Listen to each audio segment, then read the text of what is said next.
একটা তিতা সত্য দিয়ে ভিডিওটা শুরু করা যাক। ২০২২ সালের ফিফা ওয়ার্ল্ড কাপের কথা অবশ্যই মনে আছে আপনাদের, যেখানে আর্জেন্টিনা এই দলটা সৌদি আরবের এগেনস্টে ২-১ একটা হোঁচট খেয়েছিল, একটা অঘটন ঘটিয়েছিল একেবারে সেই বিশ্বকাপের প্রথম ম্যাচেই। আর্জেন্টিনার এই দলটা কি আবারও সেরকম কোনো অঘটন ঘটাতে যাচ্ছে? আলজেরিয়া কি কোনোভাবে আর্জেন্টিনাকে উড়িয়ে দিবে? এটা আমার কাছে খুব একটা সম্ভাবনা মনে হচ্ছে না। তারপরেও আসলে অঘটন ঘটতে সময় লাগে না। যাই হোক, আর্জেন্টিনা টিম এবং আলজেরিয়ার মধ্যকার যে ম্যাচ, এই ম্যাচের আসলে কিছু কলা কৌশল নিয়ে আজকের এই ভিডিও কিছু আলোচনা করা যাক। আসলে শক্তিমত্তার বিচারে হট ফেভারিট দল অবশ্যই আর্জেন্টিনা, তাতে বিন্দু পরিমাণে সন্দেহ রাখার কোনো সুযোগ নেই। তারপরেও আলজেরিয়া এই টিমটা যেহেতু বিশ্বকাপের মঞ্চে এসেছে, কিছু না কিছু তাদের গুরুত্বপূর্ণ তারকা ফুটবলার তো অবশ্যই তাদের দলে আছে, সেই বিষয় নিয়ে আলোচনা। শুরুতেই যদি আসলে রক্ষণ ভাগটা নিয়ে কথা বলা যায়, আর্জেন্টিনার রক্ষণ ভাগটা সম্প্রতি সময়ে বিশ্বমানের, বিশ্বের যে কোনো ফুটবল টিম তাদের সামনে হোঁচট খেতে বাধ্য হবে। সম্প্রতি সময়ে ফর্ম কিন্তু আসলে তাই বলে। ২০২২-এর সেই দলটাই দুই একজন বাদ দিলে কিন্তু ম্যাক্সিমাম প্লেয়ারই কিন্তু এই বিশ্বকাপটাতে রয়েছে। একেবারে তারকা ফুটবলারদের মধ্যে অন্যতম কিন্তু ক্রিস্টিয়ান রোমারিও। তিনি যে পরিমাণে কলাকৌশল জানে, তার যে স্কিল, তার যে টেকনিক, সেইটা যে কোনো দলের এগেনস্টে তিনি আসলে প্রাচীরের মতো তার ওই গোল পোস্ট যাতে ভেদ করতে না পারে সেই কাজটা তিনি খুব ভালো মতো জানে এবং সেটা বারংবার তিনি করে দেখিয়েছেন। এছাড়াও আর্জেন্টিনার টিমের রক্ষণ ভাগে অন্যতম কারিগর ওয়াতামান্দে, তিনিও ঠিক ওই রোমেরিওর মতোই আরেকজন। কারো থেকে কাউকে আপনি কম বলতে পারবেন না। এরা আসলে বিভিন্ন লিগগুলোকে, ইউরোপের বিভিন্ন লিগগুলোকে খুব পরিমাণে দাপিয়ে বেড়ায় এবং তাদের সুনাম কিন্তু অনেক জায়গায় ছড়িয়ে ছিটিয়ে আছে। সো আর্জেন্টিনা রক্ষণ ভাগটা নিয়ে খুব একটা টেনশন করার সুযোগ আসলে নাই। এছাড়াও লিসান্দ্রো মার্টিনেজ, তিনিও কিন্তু এই রক্ষণ ভাগটাকে আরো বেশি শক্ত এবং পাকাপোক্ত করেছে। তার মানে সর্বোপরি যদি আপনি চিন্তা করেন, আর্জেন্টিনার যেই রক্ষণ ভাগটা আছে, এই দায়িত্বটা এই তিনজন খুব ভালো মতো সামাল দিতে পারবে। এটা নিয়ে খুব একটা টেনশন করার আর্জেন্টিনার আমার কাছে মনে হয় না দরকার আছে। কারণ বিগত ফর্ম বলেন, সম্প্রতি সময় তাদের পারফরমেন্স কিন্তু আসলে সেই কথাই বলছে। আর্জেন্টিনা হয়তোবা ৪-৩-৩ ফরমেশনে খেলবে, যেটা ২০২২-এ তারা এই সিস্টেমটাই খেলেছিল। আমার কাছে মনে হয় প্রথম অর্ধে হয়তোবা তারা এই ধরনের সিস্টেমটা চালু করবে। যদি তারা অতিরিক্ত গোল খেয়ে বসে, তখন হয়তোবা দ্বিতীয় অর্ধে আসলে তারা হয়তোবা এই ফরমেশন চেঞ্জ করার একটা পায়তারা করবে। না হলে এই ফরমেশনটাই আসলে তাদের জন্য সবচেয়ে সুইটেবল। আলজেরিয়ার বিষয়টা যদি বলা যায়, আলজেরিয়া আসলে তাদেরকে ছোট করে দেখার কিছু নাই। সত্যিকার অর্থে তাদেরও কিন্তু রয়েছে তারকা ফুটবলার, যারা ইউরোপের লিগগুলোকে বর্তমান সময়ে দাপিয়ে বেড়াচ্ছে। এবং রক্ষণ ভাগে এই দলটাতে সত্যিকার অর্থেই দুই একটা নাম, যেটা আসলে আর্জেন্টিনার মনের মধ্যে কাঁপন সৃষ্টি করতে বাধ্য করবে, করবেই।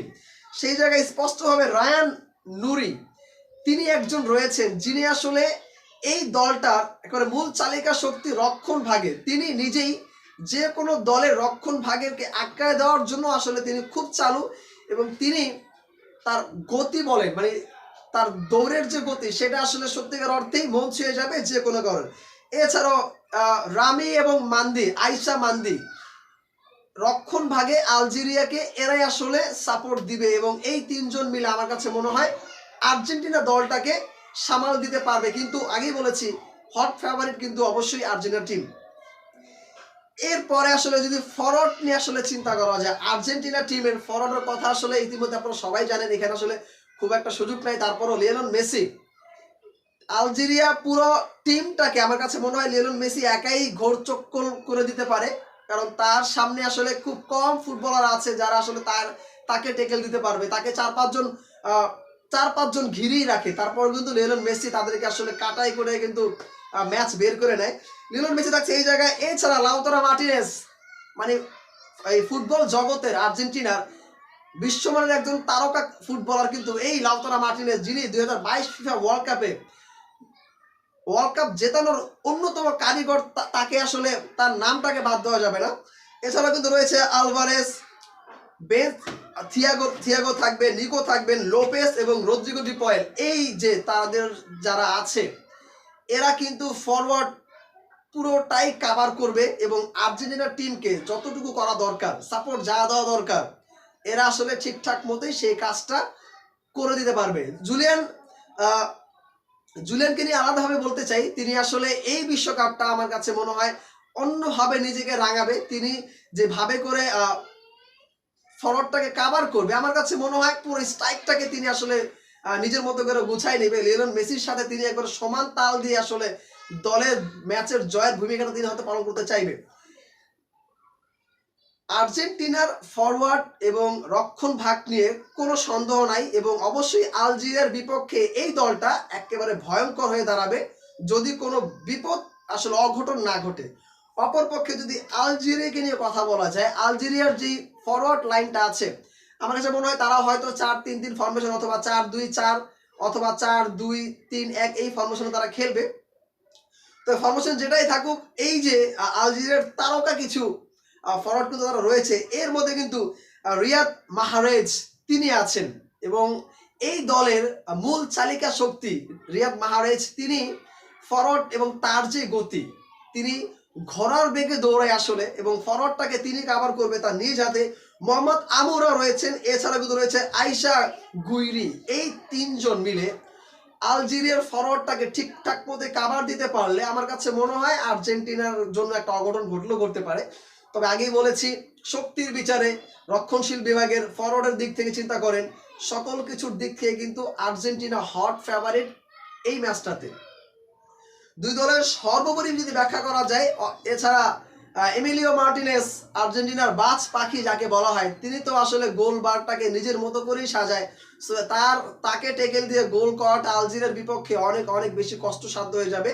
দুই দল এখন পর্যন্ত একবার মোকাবেলা করেছে, ফ্রেন্ডলি একটা ম্যাচ ছিল 2007 সালে, যেখানে 4-3 গোলে আর্জেন্টিনা ম্যাচ জয়লাভ করেছিল। অর্থাৎ আলজেরিয়া কিন্তু 3টা গোল দিয়েছে, আলজেরিয়া 3টা গোল কিন্তু দিয়েছে আর্জেন্টিনার জালের মধ্যে এবং আর্জেন্টিনা 4টা গোল দিয়েছে। ওই ম্যাচটাতে লিওনেল মেসি তিনি খেলেছিলেন। সো লিওনেল মেসি অবশ্যই আলজেরিয়ার এই কথাটা তার মনে থাকবে। সো সেই 7 সালের আর্জেন্টিনা আলজেরিয়া, এখন 2026 অনেক বছর কেটে গেছে। সো এই জায়গাটাতে আসলে খুব একটা বলার সুযোগ থাকে না। তারপর সর্বোপরি যদি বলা যায়, এই ম্যাচটাতে আলজেরিয়ার তুলনায় আর্জেন্টিনা হচ্ছে হট ফেভারিট এবং মোস্ট প্রবাবলি তারাই আসলে ম্যাচ জিতবে যদি কোনো অঘটন না ঘটে। আপনাদের কাছে কি মনে হয়, আলজেরিয়া নাকি আর্জেন্টিনা, কারা আসলে এই ম্যাচটাতে বেশি এগিয়ে? তো অবশ্যই আর্জেন্টিনা, জেতার পসিবিলিটি আর্জেন্টিনার বেশি। তারপরও অঘটন ঘটবে কিনা কমেন্ট বক্সে অবশ্যই জানান দিয়ে দিবেন। ভালো থাকবেন সবাই। পরবর্তী ভিডিওতে এই দলটাকে নিয়ে আবার অ্যানালাইজ করার জন্য চলে আসবো আমি, স্মাইল। ততক্ষণ ভালো থাকবেন। আসসালামু আলাইকুম।